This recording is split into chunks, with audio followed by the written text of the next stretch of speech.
তো দেখা যায় না, এটা আমি বোঝানোটা আমার জন্য কষ্ট হবে, আর যারা শুনবে তাদের জন্য বুঝতে কষ্ট হবে। এই জন্য আমি আল্লাহ পাকের কাছে রুজু হচ্ছি, তার সাহায্য কামনা করছি, যাতে আল্লাহ পাক আমাকে আমার মুখ দিয়ে যাতে সে কথাগুলো যেগুলো আমি বলতে চাচ্ছি এগুলো যাতে আমি আমার মুখ দিয়ে বের হয়, বলতে পারি। আর যারা শুনবে তারা যাতে অনুভব করতে পারে, এই তৌফিক যাতে আল্লাহ তাআলা দেন। আমি কি বলতে চাচ্ছি, কেন আসছি আর কেনই বলবো, এটা আল্লাহ পাক চান তো আমি শেষের দিক দিয়া শেষে হয়তো বলতে পারবো, বলে দিব। আল্লাহ পাক চান তো ইনশাল্লাহ। কেন আমি বলতে চাচ্ছি, আমি যখন বুঝি বলতে 5 বছর সময়টা যখন আমি স্কুলে এখনো ভর্তি হইনি, সেটা 87 এই সময় তো মানুষ কেজি নার্সারি এগুলো ছিল না, ডাইরেক্ট 1-এ ভর্তি করতো, এবং আমাদের ভাই বোন সবগুলো 1-এ ভর্তি হতো 6 বছর হলে।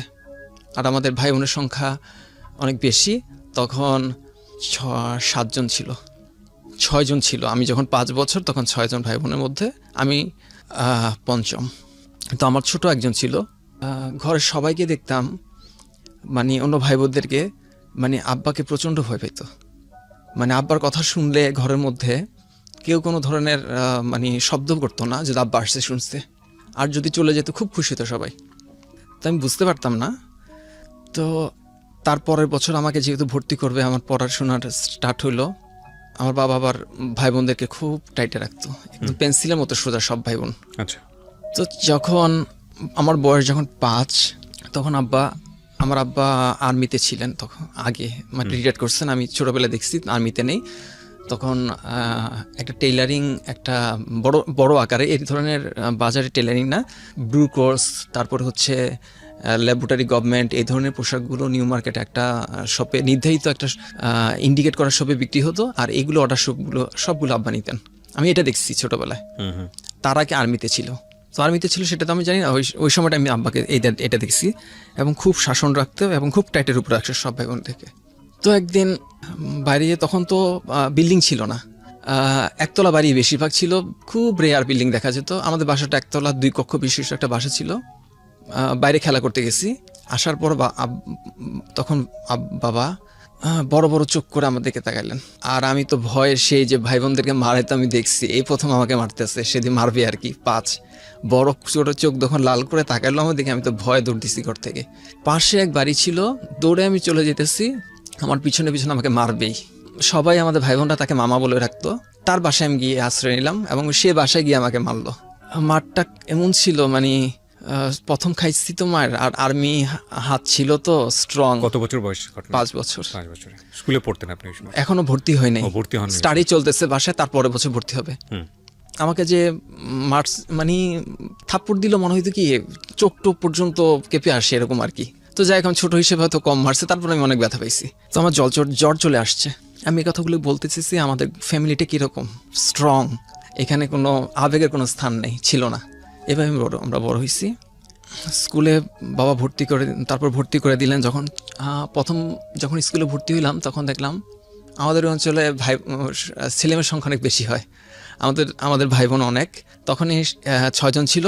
আমি যখন স্কুলে ভর্তি হয়েছি তখন আরেকজন জন্ম নিচ্ছে, তখন আমার ছোট 2 জন, আমার 6 বছর, তারপরের জন 3 বছর, আর তারপর জন মাত্র জন্ম নিচ্ছে আর কি। তো চলতেছে এভাবে।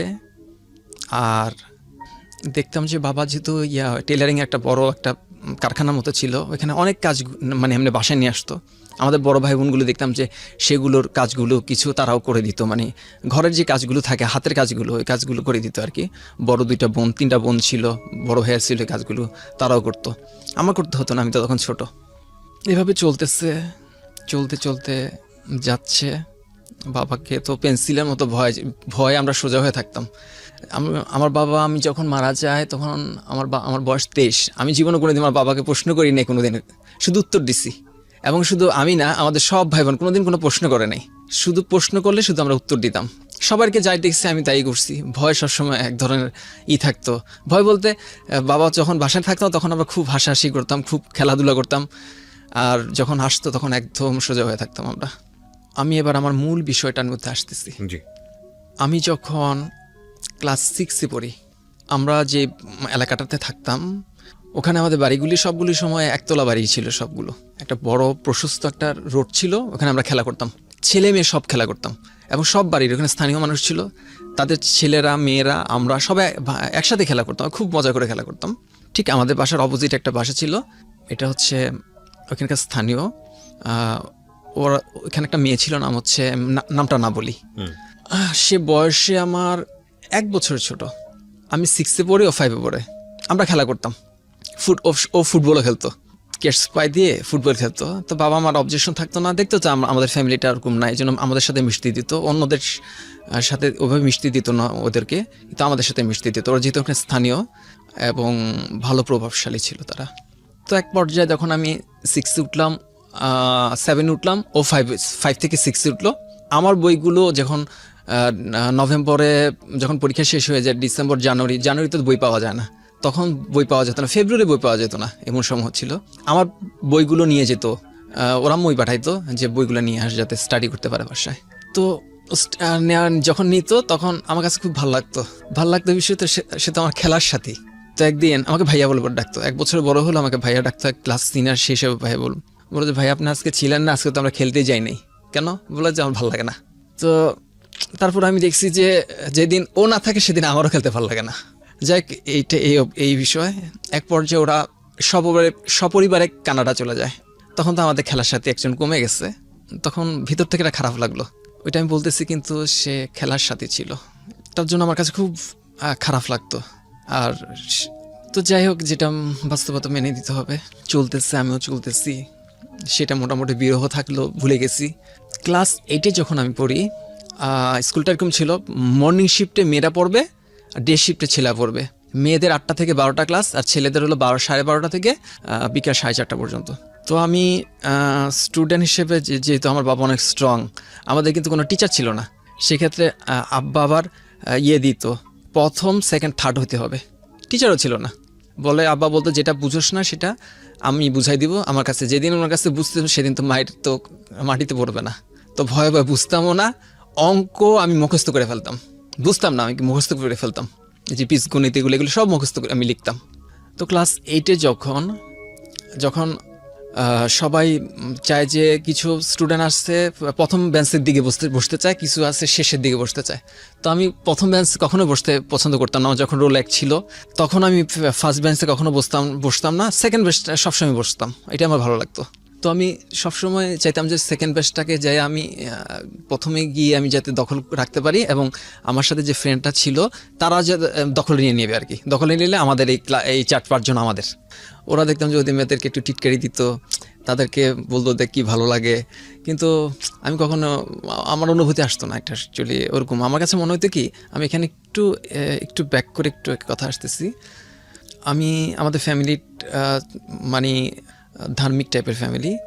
তো যখন আত্মীয় স্বজনদের বাসায় যেতাম, আমার খালা ধানমন্ডিতে বাড়ি, তার নিজের বাসা, মামা একটা কিছুদিন আগে রিটায়ার করছে, সচিব ছিলেন একটা মন্ত্রণালয়ের, আমি নামটা বলতেছি না।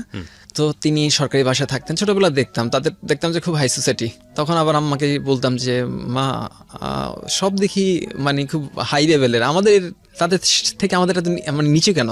তখন আম্মু বলতেছে যে আমাদেরও অবস্থা খুব ভালো ছিল, তোর আব্বা যখন আর্মিতে ছিল তখন করাচিতে ছিল, তখন খুব ভালো বংশ দেখে এবং খুব ভালো দেখে এখানে বিয়ে হয়েছিল। এক পর্যায়ে আস্তে আস্তে সম্পদগুলো কমে গেছে, আব্বা একটু রাগী ছিল, প্রচুর বিক্রি করছে সম্পদ। এভাবে যে কখনো যে মানে এরকম পরিবেশে চলে আসুন কখনো কল্পনা হয় নাই। তো বলতো যে এগুলো তো আল্লাহ তাআলা পরীক্ষা, তো আল্লাহ তাআলা বিভিন্নভাবে পরীক্ষা নিয়ে থাকে মানুষকে। তো সেই জন্য আমার আম্মা খুব আফসোস করতো, আর সবসময় আল্লাহর কথা বলতো, যে বিভিন্ন নবীদের স্টোরি বলতো, মা আমিনার কথা বলতো, তারা ক্ষুধার্ত ছিল সেসব কথা বলতো। তো বলতো যে সেই তুলনাতে আমরা ভালো আছি। তো আমরা তো আত্মীয় স্বজনের মতো না, কিন্তু নামছি। তখন থেকে যখন আমি নামাজ পড়ি, আমার বয়স যখন 8-9 বছর, তখন থেকে মসজিদে গিয়ে নামাজ পড়ি। এখন তো মসজিদ অনেক কাছাকাছি, তখন দূরে ছিল, মসজিদে গিয়ে নামাজ পড়ি। এবং তখন বড় মানুষরা করতো কি, নামাজে ছোট মানুষদেরকে সাইড করে পিছনে পাঠাই দিত। তো আমার কাছে খারাপ লাগতো, আমি তো নামাজ পড়তে গেছি, আমি দুষ্টুমি করতে যাইনি, আর পিছনে যদি আমি নামাজ পড়ি বাচ্চাদের সাথে, তাহলে তো আমার নামাজ হবে না। এ ধরনের একটা বুঝ আমার ছোটবেলা থেকেই ছিল এবং 8-9 বছর তখনই ছিল। তো আমি আগের জায়গায় যেতেছি যখন 8-8 যখন আমি পড়তেছি, এভাবে যখন গেটে কথা বলে তখন আমার সেন্সে কখনো আসতো না যে বিষয়টা। আমার কাছে মনে হয়তো কি মেয়েদের দিকে, আমি তো হাদিসের কিছু কথা জানতাম, মেয়েদের দিকে একবার তাকাইলে দ্বিতীয়বার তাকাইতে নাই। তারপরে হচ্ছে আমার মনে হয়তো কি আমি এগুলি এই কারণে আমার কোনো মানে আমি হয় না, আকর্ষণ আসে না, মানে হয় না আমার এরকম মনে হইতো আর কি। তখন আমার সাথে আমার কয়েকটা ফ্রেন্ড ছিল, ক্লোজ ফ্রেন্ড, আর ক্লাসমেটের মধ্যে একটা ছেলে ছিল, ওর বাবা ছিল পুলিশে ছিল। আমি আরও একসাথে ভর্তি হয়েছি ক্লাস 6-এ বয়েজ স্কুলে। ক্লাস 6 ওর সাথে পড়ছি, ক্লাস 7 পড়ছি, ক্লাস 8-এ গিয়ে তো ও আমার ক্লাসমেট, কথা হয় প্রতিদিন, মাঝে মধ্যে না হইলেও পাশে অনেক সময় সিট পায়, ওইভাবে বসে। 3 বছর ওর সাথে আমি পড়াশোনা করছি। তো 8-এর সময় যেটা হলো, ও আবার একটু মাঝে টাইপের মোটাসোটা টাইপের ছিল আর একটু তোতলা ছিল। তো আরবি টিচার যখন আসতো, আরবি টিচারের সাথে ও খুব করতো, মজা করতো আর কি। আর ওকে খুব মারতো, ও খুব মারতো, আবার মার খেয়েও আবার দেখতাম মজা করতো। এগুলো তো আমার খুব ভালো লাগতো, যে আমি খুব খুব করতাম। জি, যেখানটায় আপনি ছিলেন। তো এত মারে, তারপরে দেখি ও খুব আরবি টিচারের সাথে খুব ফান করে, খুব মারে ওকে। তো একদিন ও ক্লাসে আসে নাই। এখন আরবি টিচার জিজ্ঞেস করতেছে ও কোথায়, তখন বলতে ও তো কয়েকদিন আসে না। তো এরপরে আরেকদিন জিজ্ঞেস করতে ও কোথায়। তো ওকে যখন মারে বেশি, ওকে আবার দেখি আমার যেটা মনে হইতেছে ওকে আবার ভালোবাসে, ও নাই কিন্তু ওকে মিস করতেছে আরবি টিচার। এই বিষয়টা কেমন যেন আমার ভিতরে একটা ভালো লাগা তৈরি হলো। ক্লাস 8 আমাদের ফাইনাল পরীক্ষা। ওর আর আমাদের রোলটা এরকম ছিল, আমরা ইচ্ছা করলে যে কোথাও বসতে পারতাম না, রোল নাম্বার দিয়ে দিত সিটের মধ্যে, পরীক্ষা ফাইনাল। তো ওর আর আমার রোলটা এরকম একের পরের সম্ভবত ওর যা ছিল তার 2 আগে ছিল, ক্রস করে আমার পিছনে ওর সিটটা পড়ছে। পড়ার পর এখন পরীক্ষা দিতেছি, ও যখন কিছু পারে না তখন আমাকে জিজ্ঞেস করে দোস্ত বল। তো আমার যতটুকু সম্ভব সেই হিসেবে আমি ওকে বলতাম। তো সেভাবে কেমন যেন একটা ভালো লাগার মতো তৈরি হলো। তো আমার কাছে মনে হতো কি ওকে আমার বেস্ট ফ্রেন্ড হইতে পারে না, আমার বেস্ট ফ্রেন্ড হইতে ইচ্ছে করে ওর, তাহলে ওর হইতে ইচ্ছা করে না কেন? আমার সাথে কথা বলে, আমার থেকে পরীক্ষা দেখতে চায়, তাহলে ও প্রস্তাব দেয়, আমি দেবো কেন? বা আমি যদি বেস্ট ফ্রেন্ড হওয়ার প্রস্তাব দিই, তাহলে সাইদা যে জিনিস আমার কাছে ছোটবেলা থেকে আমার বুঝটা ছিল, সাইদা যে জিনিস নেওয়া হয় ওটার প্রতি কিউরিসিটি কম থাকে আমার মনে হতো। আমি বললাম যে না, যদি দরকার হয় ওই বলবে বেস্ট ফ্রেন্ড হওয়ার জন্য, আমার দরকার নেই। তো আমি বলি না, কখনো বলা হয়নি, কখনোই বলতে পারিনি, বলা হয়নি। তো আমি পড়াশোনা ইন্টার পর্যন্ত পড়েছি, তারপর আর পড়া হয় নাই, আমি কাজে লেগে গেছি। চিন্তা করছি যে পড়াশোনা, এখন তো সরকারি চাকরি পায় না মানুষ, এই অত ঝামেলা বা ইয়ার এক পর্যায়ে তখন এই বুঝগুলি ছোটবেলা থেকে চলে আসছিল, আমার মোটামুটি বুঝ চলে আসছিল যে না, ফ্যামিলিকে একটু করতে হবে, যদি বড় ভাই ছিল একটু সাপোর্টের জন্য কিছু করতে হবে। তো আর পড়াশোনা অফ করে দিয়ে আমি কাজে চলে আসলাম। যেখানে কাজ স্টার্ট করলাম, এখানে ছেলে মেয়ে উভয়ই আছে। এর মধ্যে আমি বলবো একটা মেয়ে ছিল, বাড়ি মুন্সিগঞ্জ। তখন আমি যেহেতু আমার কর্মক্ষেত্রে একদম ফার্স্ট, আমি জুনিয়র, ও আমার থেকে সিনিয়র, একটু সিনিয়র। যদিও কোম্পানিটা অনেক ভালো ভালো মানুষ দেখছি আমি, অনেক ছোট জায়গায় চাকরি করে, বিভিন্ন সমস্যার কারণে চলে আসে, অথবা একটু সিনিয়র হলেও বয়সে আমার 3 বছরের ছোট। ও পড়াশোনা আরও কম করছে, তাহলে সেই হিসেবে তো ও আমাকে বিভিন্নভাবে মানে বোঝানোর চেষ্টা করতো যে সে পছন্দ করে। অবশ্য সে পছন্দ হওয়ার মতো একজন মেয়ে। আমি দেখতাম যে অন্যান্য ছেলেমেয়েরা যেরকম একটু করে, মানে ওই সময়টার মধ্যে দেখতাম যে ও তা থেকে ব্যতিক্রম, তার সাথে কেউ কথা বলার চান্স পেত না, এবং অদ্ভুত ভালো একটা মেয়ে ছিল। হঠাৎ করে ওর বিয়ে ঠিক হয়ে গেল, আমাকে বলতেছে যে আপনি করে বলতো আমাকে, আচ্ছা আমার বিয়ে ঠিক হয়ে গেছে, আপনি কি আমাকে এখনো কিছু বলবেন? তো আমি বলি যে কি বলবো, তো কিছু বলার নাই, আপনি বুঝেন না? তো আমি চুপ করে বসে রয়েছি, আমি তো বুঝতে পারতেছি। আমি বলি যে এগুলো তো মার প্রশ্নই আসে না, এরকম হইলে তো আমাকে পিটা ঘর থেকে বাইর করে দিবে। মানে বিষয়টা কিরকম ছিল, তুমি ভয়ে বলছেন না নাকি আপনার ফিলই আসতেছে না? আমি ওই সময় এই জিনিসটা তো, বুঝতাম না আসলে, ওইভাবে বুঝতাম না। আমার কাছে মনে হতো কি আমি তো ধার্মিক একটা পরিবারের মধ্যে, এবং আমি তো সেটা করতেছি, মেয়েদের সাথে বেশি ইয়ার করা এটা তো অ্যালাউ করে না। সেই হিসেবে কাজের ক্ষেত্রে যেহেতু কথাবার্তা টুকটাক হইতেছে, যেহেতু কাজই করতেছি, সেক্ষেত্রে এটাই তো বেশি, বা ওরকম হতো না, বা ওরকম তো আবার মনে হইতো যে আসলে তো অনেকটা ভালো মেয়ে, মানুষের জীবনসঙ্গী হিসেবে তো এরকমই হওয়া উচিত, তো এরকম মনে হতো আর কি, এরকমই তো হওয়া উচিত। তো আমি বললাম না, আমার কিছু বলার নেই। তো সামনে একটা নাইফ ছিল, নাইফটা দিয়ে আপনার হাতটা দেখি, হাতটা নিয়ে ঠাস করে আমাকে এখানে একটা লাগাই দিচ্ছে, এখানে একটা দাগ আছে, দিয়ে দিচ্ছে হালকা, হাসতে হাসতে দিয়ে দিচ্ছে। যে এটা কেন দিলাম জানেন? কেন? যাতে সারা জীবন আমাকে স্মরণ করেন, যখনই হাতের দিকে চোখ পড়বে আমার কথা মনে পড়বে। বলে যে কালকে আমার লাস্ট ডিউটি, আমি চলে যাচ্ছি বিয়ে। তুমি ঠিক আছে, ভালো থেকো, শ্বশুর বাড়িতে ভালো থেকো, আমি বলে দিলাম আর কি। পরদিন ওর যেদিন লাস্ট ডিউটি, সেদিন আমি আর ওর কাছে যাইনি।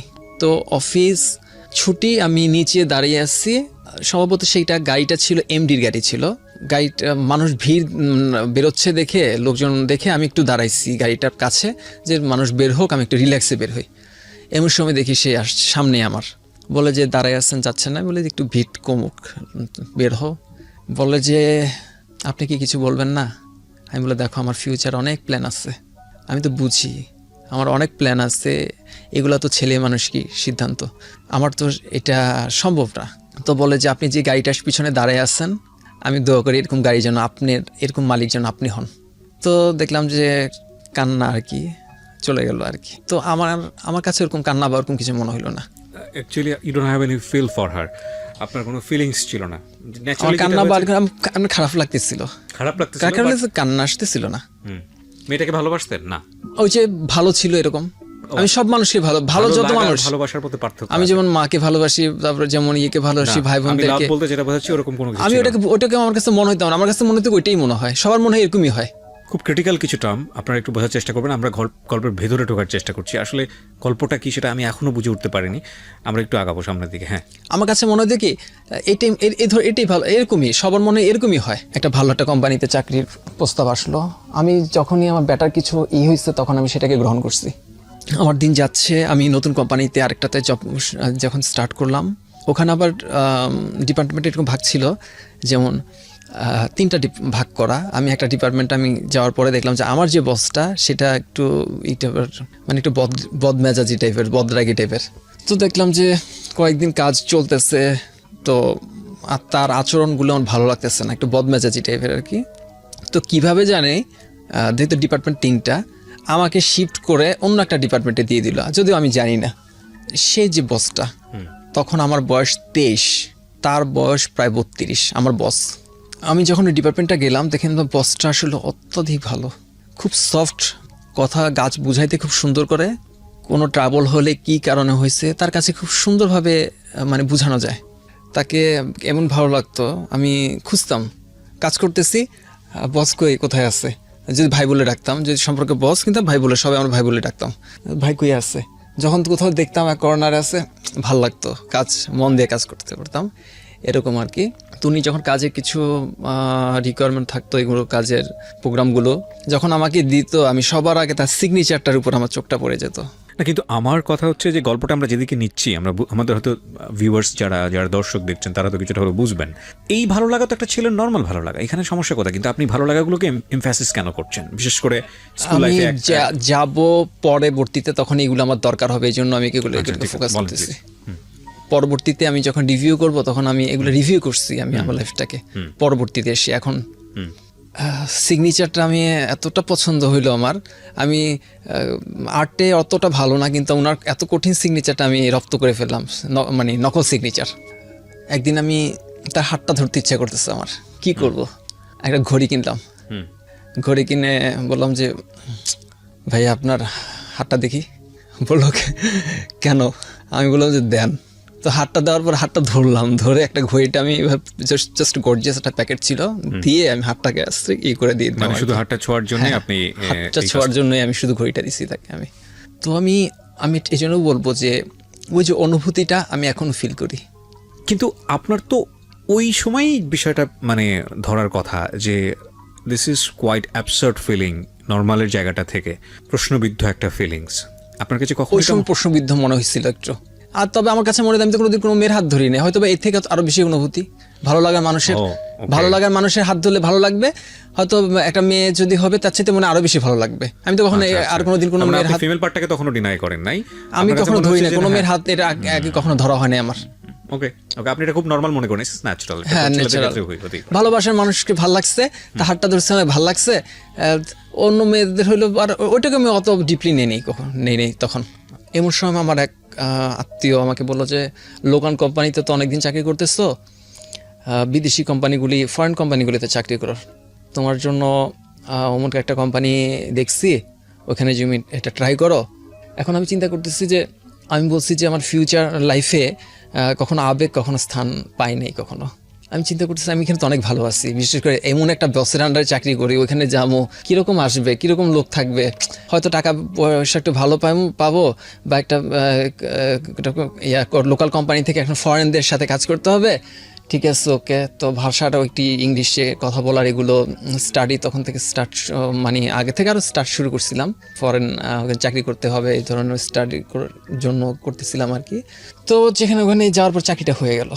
চাকরি হয়ে যাওয়ার পরে আমি এমন সময় আমার কাছে একটা প্রস্তাব আসলো, সিনিয়র একটা প্রস্তাব। তখন আমি তা বললাম যে আমার কাছে এরকম একজন পার্সেন্ট আছে যেরকম আপনি চাচ্ছেন এরকম লোকই আছে।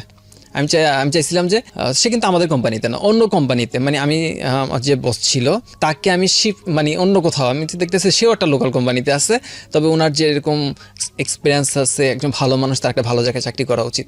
আমি ট্রাই করছি সেখানে চাকরির জন্য তাকে, সেটাও একটা বিদেশি কোম্পানি ছিল। তো আমি তাকে প্রস্তাবটা, তখন ফোনের অ্যাভেলেবেল ফোন যুগ না, টিনটি সবাই ইউজ করি আমরা। তো আমি আসলাম তার কাছে, এসে তাকে প্রস্তাব দিলাম। সে অনেকদিন পর আমাকে পেয়ে খুব খুশি এবং আমার কাছে ভালো লাগতেছে। অনেকদিন পর তাকে দেখলাম একটা রেস্টুরেন্টে বসে। সে বললো কি খাবা? না কিছু খাবো না। বলে রেস্টুরেন্টে বসে কথা বলবো, এখন কিছু না খেলেও হয়, কিছু তো খাইতে হবে। আমি বলি নিলে নর্মালি কিছু নিতে পারেন, আমার জন্য শুধু পানি হলে চলবে। তো বলো ঠিক আছে, পানি যখন খাবা একটু ওই কোক খাও। তখন কোক খাইতে খাইতে বললাম যে এরকম প্রস্তাবটা দিলাম, সেও রাজি হলো। তারপর সেই কোম্পানিতে সে ইন্টারভিউ দিচ্ছে, বা কি হয়েছে তার সাথে, তারাও তো পছন্দ হয় নাই, বা তার কাছে হয়তো ভালো লাগে নাই, চাকরিটা সে নেয় নাই। ওইখানে আমাদের তার সাথে যেহেতু ফোনেরও যোগ নাই, আর আমিও কর্মক্ষেত্রে ব্যস্ত হয়ে গেছি। ওই যে বললাম না যে জীবন নিয়ে ভাবার অত সময় ছিল না। পড়াশোনার সময় মন দিয়ে পড়াশোনা করছি, চাকরির সময় এখন মন দিয়ে চাকরি করতেছি, অত কিছু ভাবি না, ভাবার এই সুযোগ ছিল না। এভাবে আস্তে আস্তে বয়সটা যখন হলো, যখন আমি দেখতেছি যে না আমার যে টার্গেটটা ছিল 25 থেকে 30-এর মধ্যে বিয়ে, এই সময়টা তো মোটামুটি চলে আসছে। দেখতেছি মানুষের যে ঘর ভাঙার সংসারগুলি দেখতেছি, এরকম আমাদের আত্মীয়র মধ্যে এরকম ওই সময়টার মধ্যে একটা ঘর ভাঙলো। তো মানুষেরও শুনি, আমি চিন্তা করতেছি দেখে শুনে বিয়ে করতে হবে, এমন বিয়ে করবো না যাতে ঘর ভেঙে যায়। তো এই ব্যাপারে খুব সিরিয়াস ছিলাম, আমি খুবই সিরিয়াস বলা যায়। তো দেখে শুনে আমি বিয়ে করতাম। তখন আমার মনে পড়লো যে আমার ওই যে একটা মেয়ে যে আমাকে হাতটা কেটে দিচ্ছিল, ওরকম যদি পেতাম, কিন্তু ওরকম আমি কই পাবো, এখন তো আমি সিনিয়র হয়ে গেছি। কিন্তু আপনার তো তখন বয়স হয়েছে, খুব স্বাভাবিকভাবেই একটা মেয়েকে ভালো লাগা, মেয়েদের প্রতি প্রেম, ফিলিংস। আমি যখন ইয়েতে গেলাম, ওইখানে মেয়ের সংখ্যা আবার হ্যাঁ ছিল। আমি তখন একটু সিনিয়র, ওই মেয়েগুলি সব জুনিয়র ছিল। ওইভাবে আসতো না আমার কখনো, ওই ধরনের অনুভূতি আসতো না। তখন যেটাকে মনে হইতো যে কে একটু বেটার, আবার কিছুদিন পরে দেখি যে তার মধ্যে আবার একটু উচ্ছৃঙ্খল একটা ভাব দেখতেছি। না, এগুলা জীবনসঙ্গী হিসেবে তো সিলেক্ট করা প্রশ্নই আসে না। আমার কাছে মনে হতো যে ওই যে 3 বছর, প্রায় 2-3 বছর দেখছিলাম একটাকে, যে ও বেটার ছিল, আসলে জীবনসঙ্গী এরকমই হওয়া উচিত, এরকম মনে হতো আর কি। প্রেম ছিল না? হ্যাঁ, প্রেম তো ছিল না, ওটা প্রেম ছিল না। মনে হতো যে সে একটা সংসারিক মেয়ে, তার সাথে যে কোনো মানুষ ভালো থাকবে, এরকম আর মনে হতো। তো যখন 28 বছর এরকম আমি হয়ে গেল, তখন আমি চিন্তা করছি আমার সাথে তো কোনো মানুষের সম্পর্ক ওরকম নাই। তো ঠিক আছে, এভাবে পরিচিতের মধ্যে যদি বিয়ে করি, কেউ দেখতে গেলাম বা দেখে আর কি একটা মানুষকে বোঝা যাবে, তো আমি এতটা মানে বিপদে পড়তে চাই না। অন্তত যাকে বিয়ে করবো আমাকে জানতে হবে তার ভালো সম্পর্ক, ভালোভাবে জেনে নিতে হবে সে কীরকম। যেখানে যাইতেছি চলাফেরার মধ্যে একটা অফিসে একটা জুনিয়র একটা স্টাফ ছিল, তাকে দেখলাম যে একটু মানে মাথায় কাপড় দিয়ে রাখতো সবসময়, যে তোমার সাথে আমার কথা আছে। ওর কাছে ফোন ছিল না, আমার কাছে ফোন, আমার যেহেতু ওর কাছে ওই সময় ফোনের ব্যাপারগুলো অত কম ছিল, 2006-07 ওর কাছে ফোন ছিল না, আমার কাছে ছিল। আমি ফোন নাম্বারটা দিয়ে দিলাম। তো রাত্রেবেলা আমাকে ফোন দিল, তা বললাম যে দেখো কেন ফোন দিছি তুমি বুঝতে পারছো?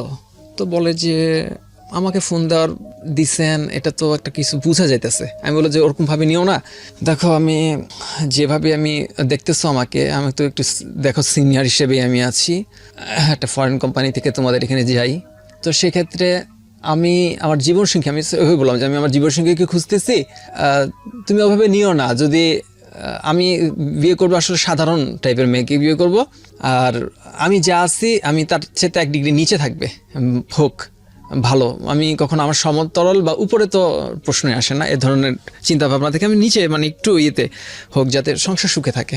সে দেখলাম যে ফোন পাওয়ার পরে দেখি যে খুব আবেগী হয়ে গেছে।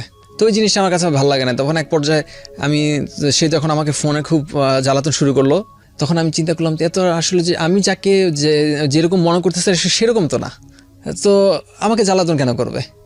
তখন আমি একটা স্টেট বলে দিলাম, দেখো তোমার এগুলো আমার একদম পছন্দ হয় না, তুমি আমাকে ফোন দিও না।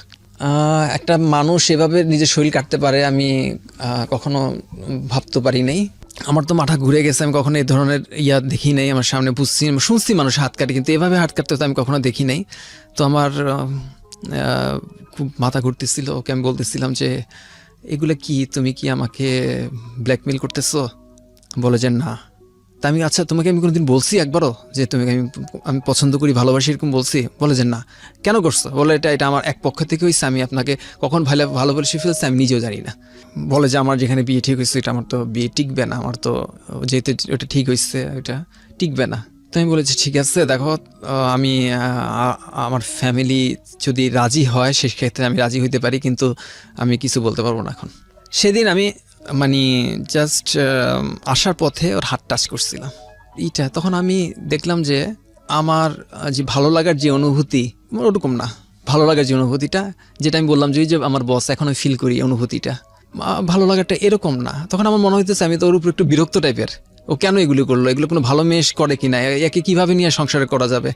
এ যদি আমাদের বাসায় যায় অন্যান্য মানুষ দেখে যদি শরীর কাটা বলবে যে কোন ছেলের সাথে যেন ছিল, এগুলো এখন আমাদের সংসারে এসে ঢুকে গেছে। তো আমি মিলাইতে পারতেছিলাম না, কোনো অবস্থাতে মিলাইতে পারতেছিলাম একা একা। পর দুলাভাইয়ের সাথে শেয়ার করলাম যে ভাই আমি তো বিপদে পড়ছি, এরকম একটা মেয়েকে হয় এরকম বলে যে এগুলো থেকে দূরে থাকো, ছেলেদেরকে ট্যাপে ফেলানোর জন্য যথেষ্ট করবে। এর মধ্যে আরেকটা কথা বলি, জাস্ট ডক্টর সামনে যেভাবে কথা বলে আমি সেটাই বলতেছি, এটা লজের বিষয়। আমি রাত্রে হলে ঘুমাইতে পারতাম না, খুব মানে মানে করতো আর কি। ঠিক আছে, আমি রাত্রেবেলা গোসল করতাম, রাত্রেবেলা অনেক সময় দেখা গেছে যে ওই যে বাথটব নেই আমাদের নর্মালি টয়লেট, সেক্ষেত্রে আমি করে বড় বলের মধ্যে বসে থাকতাম। মানে বুঝতে পারছেন যে মানে শারীরিক কোনো সমস্যা মানে ফিল করা প্রশ্নই আসে না। ঠিক আছে, এটা কেন এত ঘন ঘন হচ্ছে, আমি একটা ডক্টরের সাথে কথা বলি যে স্যার এটা কেন আমার এত ঘন, আমি শুনছি মানুষের মানে কি সপ্তাহে হয়, আমার সপ্তাহে 2-3 বার এটা হয়ে যায় কেন, এটা কি শরীরের জন্য খারাপ না? সে বলে যে হয়তো সমস্যা কি। আমি বলি যে আমার তো টেনশন হয় যে এটা কি শরীর ক্ষতি হবে না, হয় না নাকি, আমি জানতে জাস্ট আমার কিউরিসিটি থেকে জানতে আসছি। স্যারে বললো যে দেখো একটা টিউব নিয়ে দেখালো কাচের, যে এটা যদি ধরো এটা ফুলফিল এখন বুঝতে পেরেছি, হ্যাঁ, এটা ভরে যাওয়ার পর অটোমেটিক পড়ে যাবে, এটার টেনশনে কি আছে। সে আমার বলে যে সপ্তাহে 2-3 বার না, মাসের মধ্যে 30 দিন এবং এক রাতে 2 বার হলেও কোনো সমস্যা নেই। খুব শর্ট টাইমের মধ্যে বিয়ের প্রস্তুতি। আমি 2 ঘন্টার মধ্যে আর কি করা যায়, 2 ঘন্টার মধ্যে সামনে বাজার, সামনে যে মার্কেটটা তো ভালো মার্কেট না, কোনো রকমের জিনিসপত্র কিনে দুপুরবেলা ওদের ওখানে চলে গেলাম। কাজী চলে আসলো, বিয়ে পড়াইতেছে, বিয়ে হয়েও গেল। আমি ঢাকায় চলে আসলাম, আসার পরে সেই দিন রাত্রে আমাকে বলতেছে যে বিয়ের এগুলো কি জিনিসপত্র, এগুলা দিয়ে দেখে তো আমার তো লজ্জা পাইছি আত্মীয় স্বজনের কাছে। তখন আমি বলি তুমি কি মাথা শূন্য, বিয়ের 2 ঘন্টা সময় দিয়ে বিয়ের সামগ্রী তুমি পছন্দ মতো চাচ্ছ, এটা কেমন কথা। আমাদের কিন্তু ঝগড়া লেগে গেল। ওকে আমি নিয়ে আসি না, বিয়ে করে তো ওখানে রেখে আসছি, চলে আসছি আমরা ঢাকায়, আমার সাথে রাত্রে ঝগড়া লাগাই দিচ্ছে। এগুলো কি জিনিসপত্র দেওয়া হলো, হ্যাঁ আমি তো লজ্জায় আমি মাথা হ্যাট। তাই আমি বলি যে তোমার কি লজ্জা পাওয়ার কী আছে, আমাদেরকে যেভাবে তোমার কি কমন সেন্সের ঘাটতি আছে, আবার তুমি হলো একটা কিন্ডারগার্টেন টিচারও, পড়াশোনা কিন্ডারগার্টেন টিচার তো বেশি পড়াশোনা লাগে না, ইন্টার পাস, আমি তুমি একটা কিন্ডারগার্টেন টিচার, তোমার কমন সেন্সের এত ঘাটতি কেন। 2 ঘন্টার সময় দিয়ে আবার তুমি বিয়ার বাজার খুব ভালো চাচ্ছ, ঝগড়া হলো। তারপরে এভাবে চলতেছে, ঝগড়া হয় 2 দিন কথা হয় না, তারপরে আবারও মানে কথা হয় এরকম আর কি, যেহেতু বিয়ে হয়ে গেছে আর কি। একদিন আমাকে বলতেছে যে কবে আসা হবে। আমি বলি যে কবে আসা হবে মানে তোমাকে তো তোমাদেরকে তো আম্মা বলছে যে আমরা বউ এখন তা তো তাড়াতাড়ি উঠাতে পারবো না, আমাদের ঘরে এক্সট্রা রুম নাই, আমার যে ইয়ার ছেলেরা ওখানে শেয়ার করে ঘুমায়, এক্সট্রা রুমের ইয়ার প্রয়োজন আছে, তো সেক্ষেত্রে আমাদের মানে করতে হবে, আর 6 মাস পরে মেয়েকে নিব। তো 6 মাস তো বলেই দিছে। তো বলে যে মানুষ উল্টাপাল্টা কথা বলে, কি কথা বলে, বলে বিয়ে করে রেখে গেছে, ছেলের কি কোনো সমস্যা আছে? তখন আমার ভিতরে মাথার মধ্যে একটা কাজ করলো, আমি তো একটু ওভার স্মার্ট। অফিস থেকে 4 দিন ছুটি নিলাম, 3 দিন যাবো আর কি, যেহেতু আমাকে খুব খোঁচা দিয়ে একটা কথা বলছে।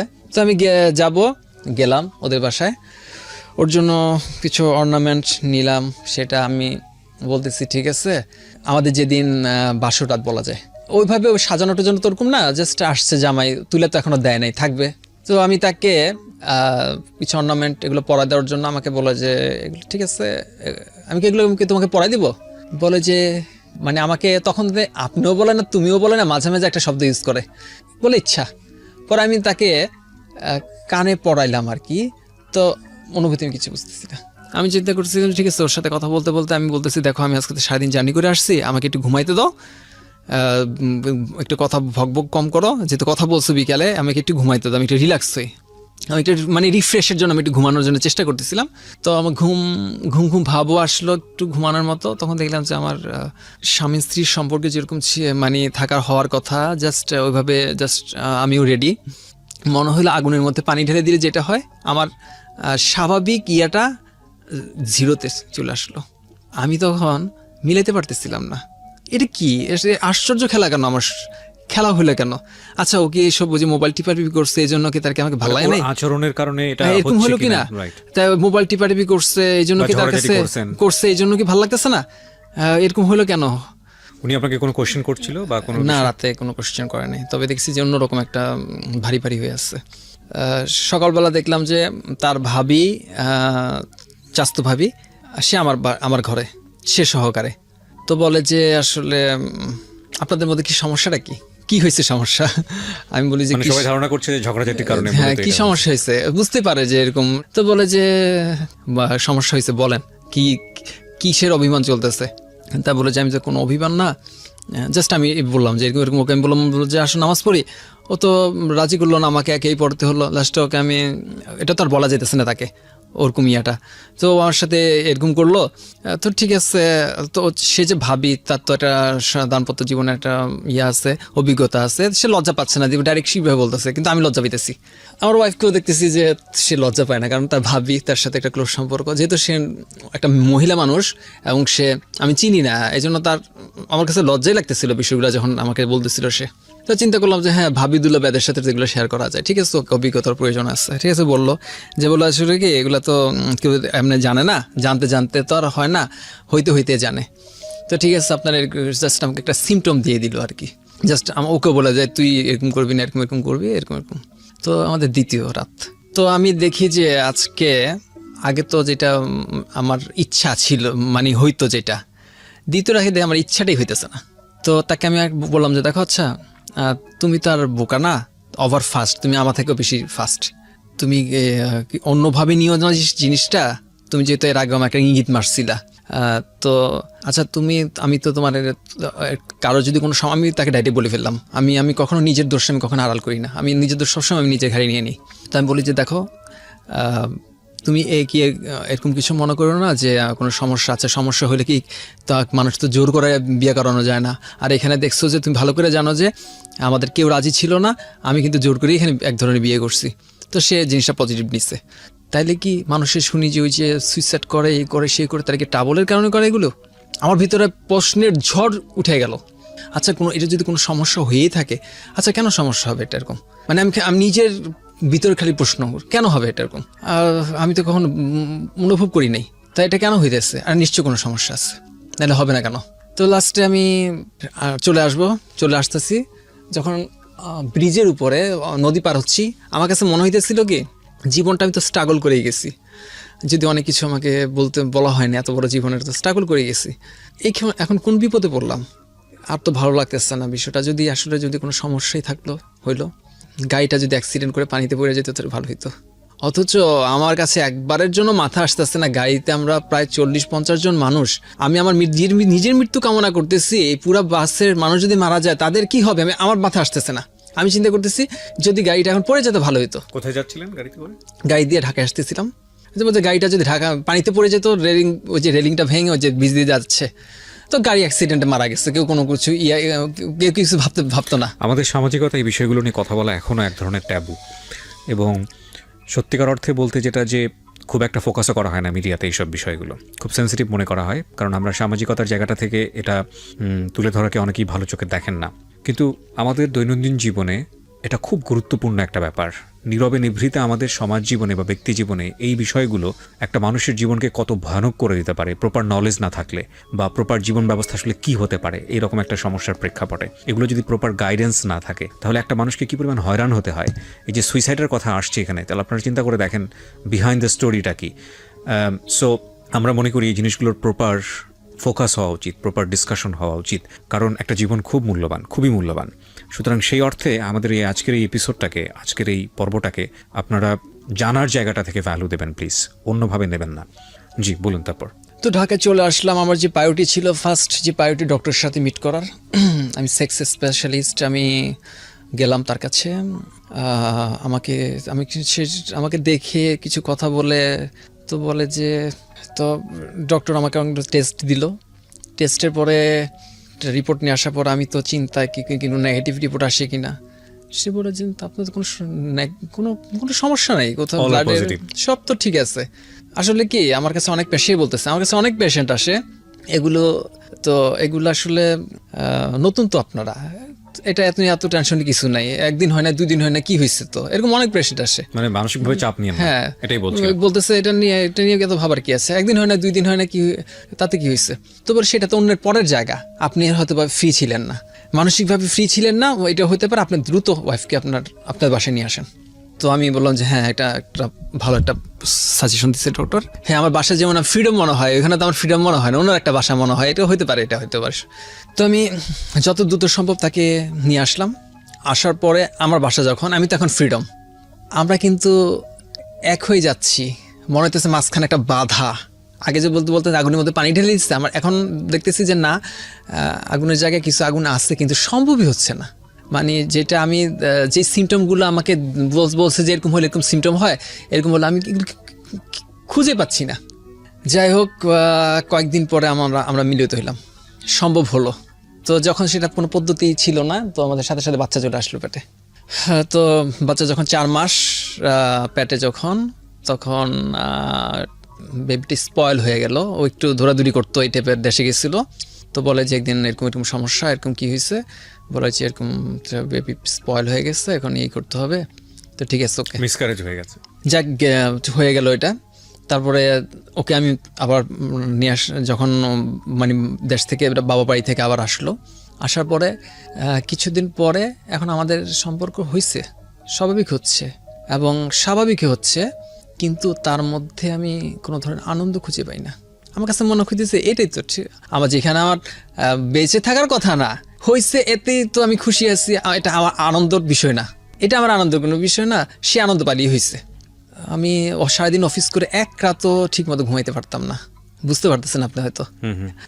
বাচ্চা যখন দ্বিতীয়বার নেওয়ার, আমি বলতেছি তাড়াতাড়ি বাচ্চাটা নিয়ে নেওয়ার জন্য, সে বলে যে আমাদের বয়সের মেয়েরাদের তো বিয়ে হয় না, সেখানে আমি এখন বাচ্চা নিলে আমার বান্ধবীরা হাসাহাসি করবে। আমি তোমার বয়স হয়েছে তো 24 বছর হয়ে গেছে, তোমার এই বয়সে, মানে সে বলতেছে যে আমাদের বড় আপুদের তো এখানে বিয়ে হয় নাই। আমি তো যেটা বলতেছিলাম যে বিয়ে মেয়েদেরও 25 বছর 24 বছর, আর ছেলেদের আরো পরে হয় সেটা। তো ঠিক আছে, ওকে কখন নিতে চাও, আর 2 বছর পরে যাক, সে বলতেছে। তো 2 বছর চললো, আমি নিজেকে বলি যে আমরা হ্যাপি থাকার দরকার না, অন্য হ্যাপি থাকলে হইলো। আপনি ডক্টরের কাছে গেছেন? না, এখন তো স্বাভাবিক। আপনার কাছে মনে হচ্ছে এটাই স্বাভাবিক? আমার কাছে মনে হয় আমার ভালো লাগে না, তো আমার ভালো লাগে না, এটা তো ডাক্তারে কি করার আছে। আপনি মনে করেছেন এটাই ন্যাচারাল? হতে পারে এটা, ও আচরণ উল্টাপাল্টা করে, সেই জন্য হয়তো আমার কাছে ভালো লাগে না। তাও আচ্ছা চলুক, সমস্যা কি? আপনি ফোকাসই করেন নাই? না, আমি এটা করে যে স্বাভাবিক হয়ে গেছে, ওই যে ডক্টরের কাছে গেছিলাম, তারপর যখন স্বাভাবিক হয়েছে, তখন তো আমি এটার আমি আমার মনটাকে, আমার আত্মাটাকে আমি যতক্ষণ আমার শরীরে থাকে, আমি একে প্রায়োরিটি দিই না। তো স্বাভাবিক সমাজ যেরকম আছে, আমি সেটাকে মেনে নিতে, আমি সেটাকে করি, সেটাকে সবসময় লাইক করি আমি। 3 বছর পার হওয়ার পর আমাদের বর্তমানে আমার যে ছেলেটা আর কি, সে পেটে আসলো। ওর বয়স কত ছেলেটার বয়স এখন? এখন বর্তমানে 6 6 বছর বয়স, জি বলুন। তারপর আমি দেখলাম যে ওর আগ্রহটা কম বাচ্চার দিকে, ওই দিকে একটু কান্নাকাটি করলে একটু ঘুরে, তো একটু খাওয়াই দিলে আবার দেখে আমার দিকে ঘুরে থাকে। তো দ্বিতীয় রাত্রে আমি যখন শ্বশুরবাড়িতে, আমি বললাম যে আচ্ছা, এত ছোট বাচ্চাকে তুমি সাইডে দিছো কেন? তুমি বাচ্চাকে মাঝখানে দাও, কোনো সমস্যা হলে তাকেও আমরা দেখতে পাবো, আমি দেখতে পারবো, তুমি দেখতে পারবা। তো এটা নিয়ে সে আমার সাথে এক ধরনের মোটামুটি রাগারাগি করলো, বললো যে ও আচ্ছা বুঝতে পারছি, কয়েক মাস আলাদা থাকা হয়েছে তো, কাকে জানে ভালো লেগে গেছে, এই জন্য আমার প্রতি আগ্রহ কমে গেছে। তাই বললাম সব কিছু নেগেটিভভাবে নিতেছো কেন? বাচ্চার বয়স মাত্র কয়েক দিনের, ও মাঝে থাকলে সমস্যাটা কোথায়? রাত্রিবেলা ওর যদি কোনো সমস্যা হয় আমি দেখতে পারতেছি, তুমি দেখতে পারতেছো না। আমার সাথে সে ঝগড়া করলো। তখন আমি রাগ করে বললাম যে তুমি যেহেতু এই সিম্পল বিষয়টাকে নিয়ে তুমি যেহেতু এভাবে আমার সাথে ঝগড়া করছো, ঠিক আছে, বাচ্চা যখন আরো বড় হবে এ বাচ্চা মাঝখানে থাকবে, এখন থেকে মাঝখানে থাকবে। তো যাই হোক, আমার ইচ্ছা ছিল যে আমি যাতে একটু স্বস্তিতে একটু ঘুমাইতে পারি, এই জন্য বাচ্চাটা মাঝেই থাকুক, এটা আমি চাইতেছিলাম। মানে আপনি সামহাও চাচ্ছিলেন যেটা আপনার নিজের জন্য সুবিধা হয়, আমার সেফটির জন্য, আমি একটু শান্তিতে একটু ঘুমানোর জন্য আমি যাতে বাচ্চাটা মাঝখানে থাকুক এভাবে চাইতেছিলাম। তো সেটা মেনে নিতে পারতেছিল না। যাই হোক, বাচ্চাকে আমি এখানে সবাইকে একটা হাম্বল রিকোয়েস্ট করতে চাই। দেখুন, পৃথিবীতে একই ঘটনাই হাজার মানুষ হাজার রকমভাবে দেখে। ঘটনা কিন্তু একটাই, কিন্তু এক একজন মানুষ এক একভাবে দেখছেন। একটা ঘটনা কবি একভাবে দেখছেন, বিজ্ঞানী একভাবে দেখছেন, সাধারণ মানুষ একভাবে দেখছেন, ভালো মানুষ একভাবে দেখছেন, মন্দ মানুষ একভাবে দেখছেন। তো দেখার অ্যাঙ্গেলটা ডিফারেন্ট হয়। আজকের এই গল্পটাকে বিভিন্ন অ্যাঙ্গেলে দেখার সুযোগ আছে, কিন্তু আমাদের উদ্দেশ্য কিন্তু একেবারে প্রথমেই আমরা পরিষ্কার করেছি। উনি মনে করছেন ওনার জায়গাটা থেকে ওনার যে স্বাভাবিক জীবনটা হওয়া উচিত ছিল, আমাদের মতো যদি আমরা সাধারণীকরণ করি যে আমরা যেভাবে নর্মালি একটা লাইফ লিড করি, প্রকৃতিগতভাবেই ছেলে এবং মেয়ের মধ্যে যে স্বাভাবিক সম্পর্কটা, সেখানে ওনার একটা ব্যতিক্রম ছিল। এই ব্যতিক্রমটা আপনি নিজের স্বাভাবিক অবস্থার সাথে তুলনা করে এটাকে হাস্যরসাত্মক না করা এবং একই সাথে ওনাকে মূল্যায়ন না করা। সুতরাং আমরা যেন আমাদের জায়গা থেকে এটা তুচ্ছ তাচ্ছিল্য, টিটকারি বা অন্য কোনোভাবে যেন আজকের এই গল্পটাকে ডিফাইন না করি, এটা আপনাদের কাছে আমার করলো আর কি। তখন আমি মনে করতেছিলাম যে তার ইচ্ছা মতো অনেকদিন পরে বাচ্চা না হলো, তো আমার ইচ্ছা তো একটু প্রায়োরিটি থাকা উচিত, দেওয়া উচিত। শুধু নিজেরটা ভাবতেছে, শুধু আমার ভালো লাগা মন্দ লাগা কখনো এখানে কাজ করতেছে না। তো আমি কোনোভাবে বুঝাইতে পারতেছিলাম না তাকে। ঝগড়া চলতেছে আমাদের মধ্যে, প্রায় কথা কাটাকাটি চলতেছে এটা এই বিষয়টা নিয়ে। সারাদিন অফিস করে আসি, যখন রাত্রে বেডে শুবো তখন শুরু হয় এরকম কথা। তো আমি বলে এরকম, আপনি ডক্টরের সঙ্গে কথা বলা, ডক্টরের কথা বলছি, আমি বলতেছি আবারও আমি করছি। আর সেইভাবে কথা বলার পরে আমি বললাম যে এইভাবে মুখ কাটা মানুষের মধ্যে কিভাবে বলে এগুলা। আর আমি যেটা করতেছি যে হইতেছে না তা না, আমি চাচ্ছি এটা লিমিটের মধ্যে আসুক। যেটা ছিল আগে সেটা ছিল অস্বাভাবিক, এটা হতে পারে না। আমি অনেক মানুষের সাথে জিজ্ঞেস কথা বলছি, তাদের একটা নিয়ন্ত্রিত যে ব্যবস্থার মধ্যে, আমি চাচ্ছিলাম ওই ধরনের ব্যবস্থার মধ্যে আনা যায় কিনা।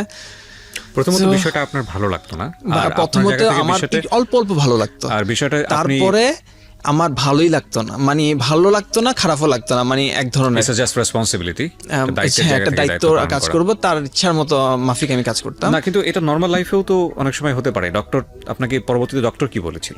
আমি যাচ্ছি এরপরে যেটা হলো, এখন আমার কাছে খারাপ লাগা শুরু করলো। মানে প্রথম অল্প অল্প ভালো লাগা, তারপরে কয়েক বছর পর যেটা হলো মানে ভালো লাগে না, আর যেটা হলো বাচ্চা হওয়ার 2-3 বছর পর এখন আমার এটা ভালোই লাগে না। তারপর যাই তার অধিকারের জন্য আমি সেভাবে করতেছি। তো এক পর্যায়ে যখন হয়ে গেল, আমি আমার শ্বশুরের সাথে আমি কথা বলা প্রয়োজন মনে করলাম। আমি দেখতাম, আমি তো বুঝতেছি যে এর আগে তো ডক্টরের সাথে কথা বলছি, ডক্টর তো সব টেস্ট করছে, আমি তো নিজের শরীরকে আমি বুঝি না, আমি এখানে তো ঠিক আছি। আচ্ছা, ওইখানে গেলে কেন এরকম অ্যাক্টিভ থেকে প্যাসিভ হয়ে যায়? এটা তো একটা রহস্য খেলা করতেছে শরীরের সাথে। আর একটা জিনিস হলো, অনেকে দেখতেছে মন বলে, আসলে মন তো না, এটা তো হচ্ছে আত্মা আর দেহ। যেমন আমি একটু পরে কথা শেষে আমি এটা বিষয়টা আমি এটা নিয়ে আমি কথা বলবো। আমি মূলত আমার ইচ্ছেই আমার এটা নিয়ে কথা, আত্মার বিষয় এটা। সেখানে তো এখানে নিয়ন্ত্রণ এখানে চলতেছে না, ইচ্ছা অনিচ্ছাও কাজ করে না, কারণ আত্মারও একটা ইচ্ছা থাকে। আর আত্মাটা যখন আমাদের দেহে থাকে তখন আমি আত্মার উপরে একটা প্রাধান্য, আমার একটা বিস্তার করতে পারি। আত্মা যখন আমাকে ঘুমায় ফেলে যখন আত্মা বের হয়ে যায়, তখন তো প্রায়োরিটি আত্মা, আমি এটা নিয়ে একটু পর কথা বলবো শেষে। শ্বশুরের সঙ্গে কথা বলছিলেন? আমি শ্বশুরকে আমি বলতেছিলাম যে বাবা আপনার সাথে এরকম মানে এ ফার্স্ট আমি কাউকে জানানোর মতো আমি লোক খুঁজে পাচ্ছিলাম না। তো শ্বশুরের সাথে আমি একটু ফ্রি ছিলাম, শ্বশুর আমাকে পছন্দ করতো, আমি শ্বশুরকে পছন্দ করতাম। তো সেই হিসেবে শ্বশুরকে আমি টোটালি বললাম বাবা আমি আপনাকে কিছু কথা বলবো, আপনি কি বিশ্বাস করবেন? বলে কেন নয়। আমি তো বলি যে সব বাবা মা তো চায় আমার সন্তান যেন থাকে দুধে ভাতে, এখন তো আমি আপনার মেয়ের এগেনস্টে কথা বলি, বিশ্বাস হবে আপনার? তো কেন হবে না? আমি বলি যে আমি যে কথাগুলো বলবো সেগুলো তো বিশ্বাস হবে না। তো বলে যে না তুমি বলো। আমি বলে ঠিক আছে আমি কোরআনটা হাতে নিয়ে কথা বলি। আমরা ড্রয়িং রুমে কথা বলতেছিলাম, এমন সময় আমার ওয়াইফ সেই রুমে আসলো, এসে বলে কি বলা হচ্ছে আব্বাকে, ওর এই আচরণটাকে আমার শ্বশুর আবার পছন্দ করলো না। তো বলে যে তুই বেডরুম থেকে এখানে আসছিস কেন? তো বলে কি বলতেছে, আমি তো শুনছি বাচ্চা হওয়ার পরে আমাদের স্বামী স্ত্রীর কোনো সম্পর্ক আসছে নাকি? আমি বলি যে স্বামী স্ত্রীর সম্পর্ক বলতে তুমি কি মিন করতেছো? সে বলল যে আমি ওকে বুঝাবো, আমি তো ওর কথা তো শুনলাম, আমি ওর মার সাথে কথা বলবো, ওর মাকে তো করাবো। আর ওকে তো একটু রাগারাগি করলো শ্বশুর যে আমি তো চোখের সামনে দেখতেছি তুই এরকম আচরণ কেন করতেছিস, এ ধরনের কথা কিভাবে বলিস তুই বাবার সামনে, বলছে কিভাবে বলছে। মানে নিজে যতটুকু মনে হয়েছে যে ঝাড় ফুক থেকে শুরু করে সব কিছু তো করলাম, করার পর আমি আশা ছেড়ে দিলাম যে না আসলে আমি তো আর পারতেছি না, আমার পিঠ তো দেয়ালে ঠেকে গেছে। তখন আল্লাহকে বললাম আল্লাহ আমি তো আর নিতে পারতেছি না, যদি আত্মীয়ত মহাপাপে আমি জানি তুমি তো অবগত আছো, তোমার এই বান্দাকে তুমি ক্ষমা করে দিও। তখন আমি আত্মহত্যার চূড়ান্ত সিদ্ধান্ত নিয়ে নিই। আমার রফিকে বলতেছিলাম আচ্ছা আমি যদি না থাকি তুমি কি বাচ্চাকে পালতে পারবা না? বল হঠাৎ এই কথা। আমি যেহেতু চূড়ান্ত সিদ্ধান্ত নিয়েছি, আমি চাইছিলাম যে আমার প্রপার্টিগুলো ঠিকমতো বুঝাই দেওয়ার জন্য। তো এইগুলোর দলিল কোথায় আছে, ব্যাংকে কোথায়, কোন ব্যাংকে কি পরিমাণ টাকা আছে, কোথায় কার কাছে কত টাকা পাবো, ডিটেলস আমি ওকে বললাম, যেহেতু আমি চূড়ান্ত সিদ্ধান্ত নিয়ে নিছি। পর এখন আমি চিন্তা করতেছি কীভাবে সুইসাইড করা যায়, অপশনটা খুঁজতেছিলাম। আমার কাছে আবার মনে হয় যে ঠিক আছে শেষ আরেকটা ট্রাই করি, আরেকটা চেষ্টা করি, দেখি সম্ভব হয় কিনা। তো তখন শ্বশুরবাড়ির সাথে সবার সাথে কথা বললাম যে আমি আমার সুইসাইডের কথা বললাম যে আমি এরকম ভাবে ও এরকম আমাকে পেন দিয়ে দেখে আমি দুনিয়া ত্যাগ করার সিদ্ধান্ত নিচ্ছি, এরকম এখন আমি লাস্ট করতেছি। তো তাকেও তার আত্মীয় স্বজন করলো যে তুই বাড়াবাড়ি, অতিরিক্ত বাড়াবাড়ি, মানুষের হাজব্যান্ড যখন তোর অন্য আত্মীয় স্বজন দেখতেছিস না 3 বছর বাইরে থাকে, তাদের কি হয়েছে ওর সবার সামনে বলতেছে, বাইরে থাকা এক জিনিস, সামনে থাকা এক জিনিস। তার মানে বিষয়টা হলো এরকম যে আপনার আত্মীয় স্বজন সবাই মোটামুটি জেনে গেল যে আপনার একটা সমস্যা আছে। কাছাকাছি বলতে কাছাকাছিগুলো একদম ক্লোজ, মানে শ্বশুর শাশুড়ি তাদের 2 জন আর আমাদের কাছের পরিবারের মানুষগুলোর মধ্যে জানাজানি হলো। আচ্ছা, আমাদের জেনারেল পারসেপশনের জায়গা থেকে মানে সবাই মনে করে যে বাচ্চা হওয়া মানে হচ্ছে হাজব্যান্ডের আর কোনো প্রবলেম নাই, মানে হাজব্যান্ডের যদি কোনো সমস্যাই থাকে তাহলে তো বাচ্চা হলো কিভাবে, এটা হলো আমাদের জেনারেল পারসেপশন। কিন্তু আপনার এই গল্পটা আজকে যে জায়গাটায় অ্যাঙ্গেল দিচ্ছে তাতে এটা ঠিক যে আপনাদের মধ্যে একটা সম্পর্ক ছিল এবং সন্তান জন্ম দেবার যে শারীরিক ক্ষমতা প্রকৃতিগত হবে সেটা আপনার মধ্যে ছিল। বারবার হয়েছে, এটা 4বার, 4র্থতম বাচ্চা এটা মানে ছিল। কিন্তু একটা জিনিস যেটা আপনি বলছেন, জানেন এটা মেডিকেল সায়েন্সের ব্যাখ্যাতেই হয়তো বা এটা ভালো বলবে, কিন্তু অ্যাজ এ প্রেজেন্টার হিসেবে আমার কাছে যেটা মনে হচ্ছে সেটা হলো হোয়াট ইউ ডিড, এটা আপনার মন থেকে কখনোই আসেনি এবং ভালো লাগার বিষয়, কখনো ভালো লাগার বিষয়টা যে কারণে আপনি একটা সময় স্টপ করেন এবং আপনাদের মধ্যে দাম্পত্য জীবন যেটা হয় মানে একটু করতেছি আর কি, গ্যাপ আপনার ওয়াইফের জায়গা থেকেও এটা মেনে নিতে পারছিল না এবং যেটা হচ্ছিল যে এটা এমন একটা পর্যায়ে গেছে পরিবারের মানুষগুলো ভয়ঙ্কর রকম ভাবে একটা মানে বলা যেতে পারে একটা জীবনযাপন, এবং সেটা আপনাকে এতটাই শক করেছে যে আপনি একটা সুইসাইড করার প্ল্যান নিয়েছেন। এবং একটা জিনিস চিন্তা করে দেখেন, মানুষ কতটা ভয়ঙ্কর পরিস্থিতিতে থাকলেই এই ধরনের প্ল্যান করে। কজ আপনার তো ভালো জব আছে, আপনার বাচ্চা কাচ্চা আছে, আপনি একটা আপাদমস্তক যতটুকু দেখেছি মনে হয়েছে যে আপনি খুবই রিলিজিয়াস একটা মানুষ, ধর্মকর্ম করা একজন মানুষ। তারপরে আপনার বাকি সাইডগুলো সবই ওকে ছিল, শুধু একটা পার্টিকুলার বিষয় যেটা আপনার জীবনটাকে কি ভয়ানক রকম অসহ্য লেভেলে নিয়ে গেছে। ওকে, তারপর আমি চিন্তা করতেছিলাম যে আচ্ছা দুনিয়াতে কি এমন কেউ আছে যে আমার কথার উত্তর দিতে পারবে। আমার মনে হয় কি ওর অতিরিক্ত হওয়ার এগুলির কারণে হয়তো আমার অনীহা সৃষ্টি হইতেছে। আমি ওকে এভাবে বললাম যে এটা মনে হয় ও অতিরিক্ত চাচ্ছে, এই জন্য আমার অনীহা আসতেছে। আবার আমি চিন্তা করতেছি যে মিলাচ্ছিলাম আর কি অতীতের বর্তমান, এগুলোর মাথা তো এলোমেলো হয়ে গেল তখন। তো আমি বলি ঠিক আছে লাস্ট আরেকবার ওরা করে দিল, ঠিক আছে বিয়ের 6 বছর পার হয়ে গেছে, ঠিক আছে। তোকে আমি বললাম যে ঠিক আছে, আমি বললাম যে দেখো আমি আল্লাহকে আল্লাহ আমি তো ছোটবেলা থেকে, হ্যাঁ, আমি এমন হতে পারে যখন থেকে আমার নামাজ ফরজ হয়েছে 5 ওয়াক্ত পড়ি নাই, হয়তো বা 3 ওয়াক্ত পড়ছি, 2 ওয়াক্ত পড়ছি, মিসিং হয়েছে সেটা।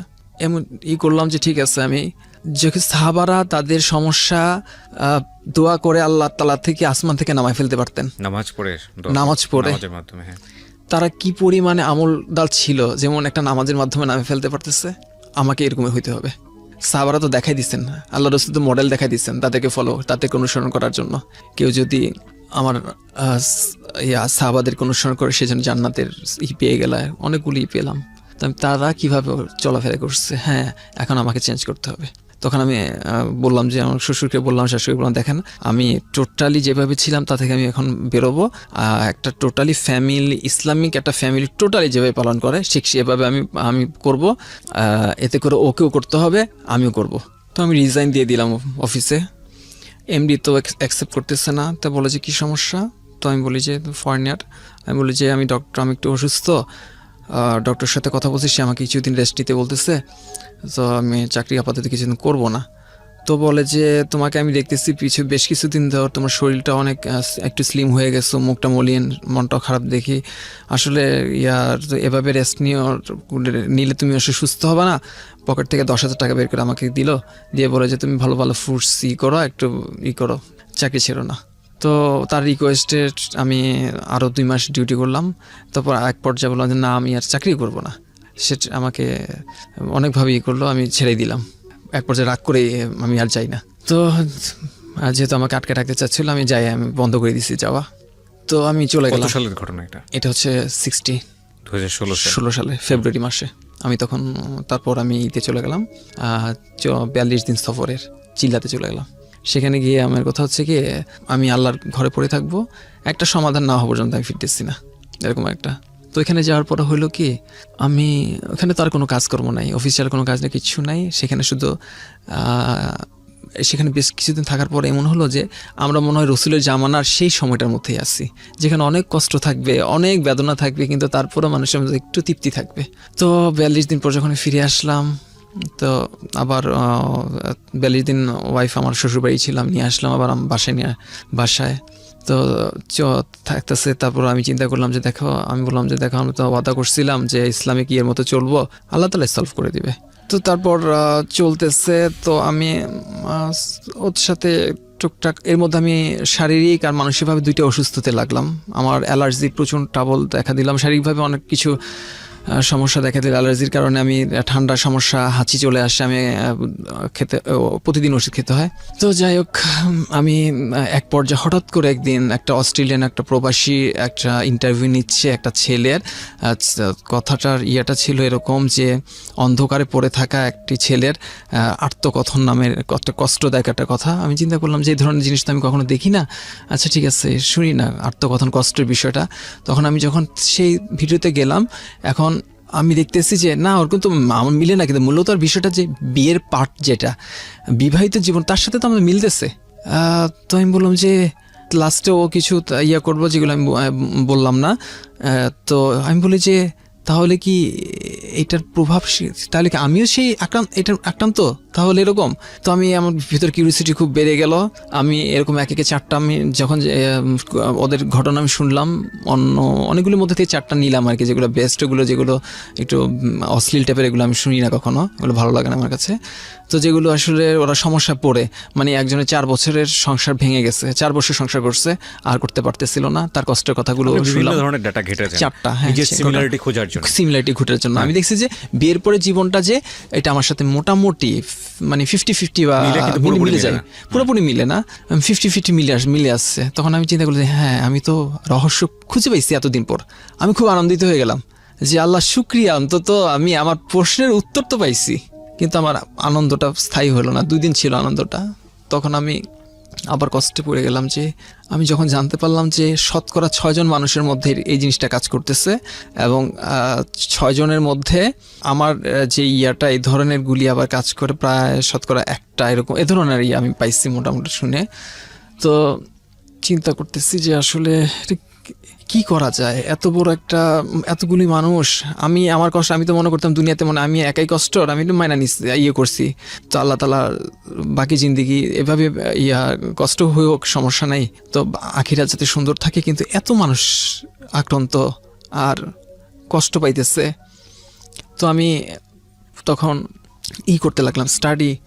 মানে আপনি ধরেই নিলেন যে পৃথিবীটা আপনার জন্য সুখের জায়গা না, না, এবং এটা এটা এটা এক ধরনের ইবাদত বা আপনার জায়গা থেকে আমার জন্য আমি ছেড়ে দিচ্ছি, আমি এবং কষ্ট করবেন আপনি, আমি শেষ করবো, পর্যন্ত আমি এটা মেনে নিচ্ছি। তো আমি চাইলাম যে আমার জন্য যে তাহলে আরেকজন মানুষ কেন করবে, তাকে জানাই দেওয়া উচিত, যেহেতু আমি জানতাম না, আমি জানাইতে পারি না। এখন যেহেতু আমি জেনে গেছি, তার স্বাধীনতা আছে, সে কি সিদ্ধান্ত নিবে এটা জানার জন্য। তো আমি এখন যদি মুখে বলি সে তো বিশ্বাস করবে না, তা বিশ্বাস করার মতো না এগুলো। কি বলবেন তাকে? মানে আমি টোটাল ডিটেলসটা বলে দিব যে এই ধরনের আমার মধ্যে কাজ করতেছে, এই কারণে তোমার সাথে আমার এগুলি ভালো হচ্ছে না। ডিটেলস বলতে মানে কি বলবেন? মানে বলতে চাচ্ছিলাম যেটা আর কি, যে আমার মধ্যে যে এটা একটা প্রভাব কাজ করতেছে। এটা বলতে আমি আমার কোনো মেয়েকে ভালো লাগছে না, আমার কোনো, হ্যাঁ আমি বলবো আর কি, বলার আগে যে অত বিশ্বাস করবেন, এই জন্য আমি কিছু মানুষের ঘটনাটা আমি ডাউনলোড করে রাখলাম, ওকে শোনানোর পরে আমাকে বলতেছে এগুলো শোনার মানে কি। তো আমি বললাম যে মানি আছে, আল্লাহকে সবর ধরো, যে কথা বলবো এটার কথাগুলো মানে শোনার জন্য অভ্যস্ত তৈরি হও। তখন আমি তাকে বলতে লাগলাম আমার ঘটনাগুলো। দেখো আমি আমার জীবনে এরকম হয়েছে, তুমি যে আমাকে অপবাদ দাও, বিভিন্ন মেয়ের হয়েছে পাল্লায় পড়ছে সেই, আজ পর্যন্ত আমার কোনো মেয়েকে বলতে পারবো না, এখন বলতে পারবো যে এটা আমি তো এখন বুঝবো, যেহেতু আমি ছেলে মেয়ে উভয়ের সাথে যেহেতু আমি চলাফেরা করতেছি, আমি তো এখন বুঝতেছি, যেহেতু বিয়ের আগে তো আর বুঝতে পারি না। তুমি যদি খুব বলো যে রূপসী কোনো একটা মেয়ের কাছে আছে, আমার তার প্রতি কোনো অনুভূতি আসবে না। তাকে আমি বলে দিলাম, বলে দেওয়ার পরে স্টেট বলে দিলাম আমি তাকে। তুমি এখন তাকে আমি জিজ্ঞেস করলাম, তোমার যে চাচাতো ভাইটা বিয়ে করতে চাইছিল, শুনলাম সে এখনো বিয়ে করে নাই, তাহলে তুমি এক কাজ করতে পারো, তোমার এখানে তুমি যদি রাজি থাকো তার সাথে আমি কথা বলি, তোমার আমি তোমাকে বিয়ে দিয়ে দিব। তো বলে যে ছেলেটা অত সুবিধার না। তো আমি বলি যে মানে আপনার ওয়াইফ তাহলে মেনেই নিল এক পর্যায়ে যে না, ছেলেটা যত সুবিধার না। এই ধরনের ডিসকাশন মানে হচ্ছে, আমি যেটা বুঝি যে না, ছেলেটা যদি ভালো হতো তাহলে হয়তো সে চিন্তা করতো। তো আমি তো মুক্তি দিয়ে দিতে যাচ্ছি। আমার কথা হচ্ছে আমিও তো মুক্তি পাচ্ছি। আমার কথা হলো আমার কষ্ট আমি এক থাকবো, কিন্তু আমার সাথে যত অন্যের কষ্টের কারণ না আমি হয়ে যাই। আচ্ছা, আমি আপনাকে কয়েকটা কোশ্চেন করি, একটু ছোট করে যদি অ্যান্সার দেন আপনি আমাকে। একটা যেটা হচ্ছে যে আপনি কখনো কোনো মেডিসিন ট্রাই করেছেন? কোনো মেডিসিন ট্রাই করার তো আমি কোনো প্রয়োজন আমার দেখতাম না। আমি তো স্বাভাবিক থাকতাম সবসময়। আমি ওইখানে গেলে শুধু প্যাসিভ হয়ে যেতাম, অ্যাক্টিভ থেকে প্যাসিভ ওইখানে গেলে হইতাম, এই জন্য আমার কাছে হতো না। তবে আমাকে ওই যে প্রথম যে ডক্টর করছিল, তখন আমাকে সে একটা ইনজেকশন পুশ করছিল, যে আমি বললাম যে স্যার আমি তো স্বাভাবিকই থাকি, তো এখন তো আমার কাছে মনে হইতেছে যে এরকম। তো বলে যে আপনি একটু বেশি নার্ভ দুর্বল হয়ে গেছে এরকম মনে হইতেছে, শুধু তখন এটা। এমনি আমার সে কখন মেডিসিন কখন নিতে বলে নাই। আপনি আপনার বর্তমান দাম্পত্য জীবনে কি সিদ্ধান্ত, মানে আপনার ওয়াইফ কি আপনার সঙ্গে আছেন? না, আলাদা হয়ে গেছে, সেপারেট হয়ে গেছে। সো তো আমি লাস্টে তাকে আমি জানানোর পরে সে বলল যে, আমি বললাম যে তোমাকে ঠিক আছে সমস্যা নেই, তুমিও ছেলে দেখতে থাকো, আমিও দেখি, প্রয়োজনে আমি সেই ছেলের সাথে কথা বলবো যাতে তোমার কোনো দোষ না হয়। আমি নিলাম, আল্লাহ যদি আমার কপালে যেটা রাখেন সেটাই তো হবে। আমি এটাকে আমি মানে আপনি আপনার ওয়াইফকে বলেছেন তুমিও ছেলে দেখো, আমিও দেখি, আমি তোমার জন্য দেখবো, অনুমতি নিতেছি আর কি। আচ্ছা, যে আমি দেখি, তাহলে তুমিও দেখতে থাকো, তোমার বাবা মাকে জানাও এই বিষয়টা। আমি তোমার বাবা মার সাথে কথা বলতে চাইতেছি না, তুমিও জানাও। সে এক পর্যায়ে আমাকে বলল, যাক বাদ দিয়ে দিলাম দুনিয়া, যার স্বামী বিদেশ আছে তারা কি থাকে না, আর যাদের স্বামী মরে গেছে তারা কি থাকে না, বাদ দিয়ে দিলাম। ছেলে দেখলাম, আমার তো 6 বছরের ছেলেকে একটা দেখলাম চুমু দিয়ে ওইদিকে ঘুরে ঘুমাই দিল।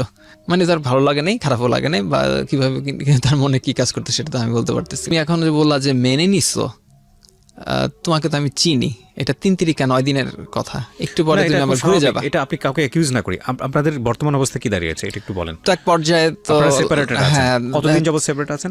তারপরে হওয়ার পরে ওর সাথে করার মানে কথা হওয়ার পরে বলি যে ভবিষ্যতে যদি তুমি এই ধরনের কথা আবার উঠাও, তাহলে কিন্তু আমি এমন জায়গায় হারাই যাবো, তুমি খুঁজে পাবা না আমারে।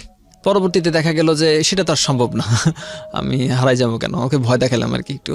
এক পর্যায়ে লাস্টে দেখা গেল যে তখন তো শীতকাল ছিল, ফেব্রুয়ারি মার্চে আমি জানাইছি, আমি তো তখন কম্বল গায়ে দিয়ে ঘুমাইতাম, ও ঘুমাইতো। তো তো দেখা গেল যে এই তো গত 2 মাস, এখন তো গরমকাল, এখন তো কম্বল গায়ে দিতে হয় না, তো রাত্রে শুয়ে থাকলে আমি তো ঘুমাই থাকি, তো মাঝে মাঝে দেখে উঠে বসে থাকে। তো আমার একদিন বলতেছে আমি এগুলো বিশ্বাস করি না, আমি নিজের কথা। আমি কি বিশ্বাস করো না? বলে যে অন্য কারো পাল্লায় পড়া হয়েছে, এই জন্য আমার ভাল লাগে না, আমি তো কোনো সমস্যা দেখতেছি না, আমাকে বলতেছে। তখন আমি বলি সমস্যা দেখতেছি না মানে কি? তখন না বললো যে রাগারাগি করলো, তখন আমি বলি যে তোমার আমার বুঝানোর, এত কষ্ট করে বুঝাইয়া যদি তোমাকে আমি বুঝাইতে না পারি, কিছু করার নাই, কি সিদ্ধান্ত নিতে পারো, সমস্যা নেই, আমি রেডি আছি। তো 27 তারিখে বাবার বাড়িতে আমাকে গাড়ি ধরে দিচ্ছি, বাবা শ্বশুরের সাথে কথা হয়েছে, ঠিক আছে ওর কপালে যা আছে ও মামি মিলে বুঝুক। আমি বাবার দায়িত্ব ছিল একবার বিয়ে দেওয়ার, আমি দিচ্ছি, আমি এগুলোর ভিতরে নাই, আমার এখন বয়স হয়েছে, এগুলোর মধ্যে আমি নাই। তারপর ডিসিশন এখনো পর্যন্ত পেন্ডিং অবস্থায় আছে? পেন্ডিং বলতে বলছি কাগজপত্র উঠে আর রেডি করো, কোথাও কি পাওনা দানা আছে এগুলো বললে তো হবে না, 5 লাখ টাকার সাথে সাথে দেওয়া সম্ভব না। আর যেহেতু বাড়ি করছি, বাড়ি কমপ্লিট প্রায়, যেখানে সব টাকা খরচ হয়ে গেছে, আমি যদি জানতাম যে না এখানে আমার 5 লাখ টাকা এখন দিতে হবে, তখন বাড়ির কাজটা হয়তো সেটাও নাই বাজে করলাম। আমি একটু থামাচ্ছি, মানে বিষয়টা এরকম যে আপনার ওয়াইফের জায়গা থেকে আপনার ওয়াইফ এখনো ফাইনাল কোনো ডিসিশন জানায় নাই না, এটা আপস এন্ড ডাউনের মধ্যে আর ফাইনাল হয়ে গেছে, আমি বলে দিচ্ছি, আমি চাইতেছি এটা ফাইনালি বলে দিয়েছেন, কিন্তু আপনারা এখন পর্যন্ত সাইন করেন নাই? আমরা এখন পেপারসে সাইন হয়নি, মানে এখনো আল্লাহ চাইতে অনেক কিছু সম্ভব। তো আমি একটা জিনিস একটু বলি, আপনি এই গল্পটা মূলত এখানে বলতে এসছেন লাস্ট যেই ট্রান্সজেন্ডার নিয়ে যে ব্যাপারটা ওখানে রিভিল হলো, প্রায় 1 ঘন্টার একটা এপিসোড, 1 ঘন্টা 10 মিনিটের, শোনার পরে আপনি ওখানে আমাকে মেইল করেন বা কমেন্টসের ব্যাপার ছিল, তারপরে গিয়ে হলো আপনার সঙ্গে আমি যোগাযোগ করি। তো পুরো স্টোরিটা শুনে এবং অফ দ্য রেকর্ডে আপনার সঙ্গে আমি যখন কথা বলেছি, একটা জিনিস সেটা হচ্ছে যে আপনি পুরোপুরি ধর্মীয়ভাবে যেভাবে জীবনযাপন করা, আপনি সেটা চেষ্টা করেছেন এখন পর্যন্ত, এবং রেস্ট অফ দ্য লাইফ সেটাই করবেন। যেটা নিষেধ আছে সেটা আপনি নিষেধই মনে করে নিয়েছেন, যেটা আদেশ সেটাকে আপনি আদেশই মনে করে নিয়েছেন, সেটা আপনার জন্য কষ্টকর হলেও আপনি সেটা করছেন। আমি সেটা এখানে পক্ষ যুক্তি দিব না, না পক্ষও দিব না, কিচ্ছু দিব না, আমি আমার লাইফ এভাবেই আমি নিব। আপনি সত্যকে অস্বীকার করেন? আমি শুধু এটার জন্য আমি এখানে আসার যে বোধটা সেটাকে আপনি অস্বীকার করেননি, কিন্তু আপনি ধর্মীয় বিধান যেটা আপনাকে বলা হয়েছে আপনি সেটা মেনে নিয়েছেন। হ্যাঁ, এই প্রসঙ্গে কি আপনার কিছু বলার আছে? আমি একটা কথা বলবো এখানে, যে আমাদের বিচার হবে তো আত্মার উপরে। যেমন আমাদের সব আত্মা ছিল আলমে আরওয়াতে, তো আল্লাহ তাআলা সেখান থেকে তো একে একে আত্মা দুনিয়াতে পাঠালেন মায়ের গর্ভে, সেখান থেকে সেই আত্মাটা দুনিয়াতে আসলেন, সেই বেবি সেটাকে বড় হলেন, এই আত্মাটাই তো এই আত্মাটা যখন মানুষের যে মন বলে, হ্যাঁ আত্মার মন আছে, যখন এই আত্মাটা আমার দেহের মধ্যে আসে তখন এটার মধ্যে আমার একটা প্রভাব কাজ করে। তো আমি বলতেছি মানুষ মন কেন বলে, এটা তো মন না, এটা তো আত্মা, এটা আত্মার টোটাল, এটা সেপারেট একটা জিনিস, যেটা মানুষের নিয়ন্ত্রণ তখনই থাকবে যখন আমার দেহে থাকবে, যখন আমার দেহে থেকে বের হয়ে যায় তখন এটা নিয়ন্ত্রণ তো আমার না। তো আমি তো ভাবি না, এবং আমি আমার জীবন থেকে টোটালি এই পার্টটাকে আমি বাদই দিয়ে দিছি, যে না এইটা টোটালি বাদ। বাকি যে কদিন আল্লাহ তাআলা হায়াতে রাখছেন যাতে ইমানের সহিত মৃত্যুটা হয়, এতটুকু শুধু আমি কামনা করি, এই পার্টটা বাদ। সো আমি আপনাকে ধন্যবাদ জানাই যে আপনি আজকে এখানে এসেছেন। আমার কাছে ভালো লেগেছে পুরো গল্পটা শুনে, আমি মন্ত্রমুগ্ধের মতো শুনেছি, লম্বা সময় নিয়ে শুনেছি, যে আমি আসলে এক্সপেক্ট করতে পারিনি এন্ডিংটা এখানে যাবে। I do respect your believes, এবং এটা আমাদের ধর্মে আছে, এটা আমাদের জীবন ব্যবস্থায় আছে, সামাজিকতা সব জায়গাতেই আছে। তুমি যেই বিশ্বাসী হও না কেন, আরেকজন মানুষের উপর জোর করে বিশ্বাস চাপায়ও না, তার বিশ্বাসের প্রতি রেসপেক্ট রাখো, সম্মান রাখো, এবং তাকে যদি সেই জায়গাটা থেকে সরাতে চাও তাহলে আমাদের রিলিজিয়নে যেটাকে বলে হিকমা, সুন্দর করে বুঝিয়ে সেই জায়গাটা থেকে, এবং যতদিন সে না আসবে তাকে বোঝাতে থাকো।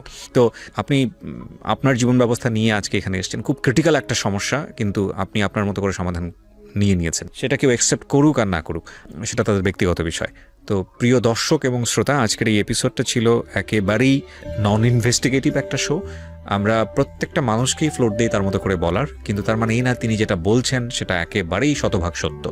আপনি বিশ্বাস করবেন কি করবেন না সেটা আপনার একান্তই ব্যক্তিগত, কিন্তু জানার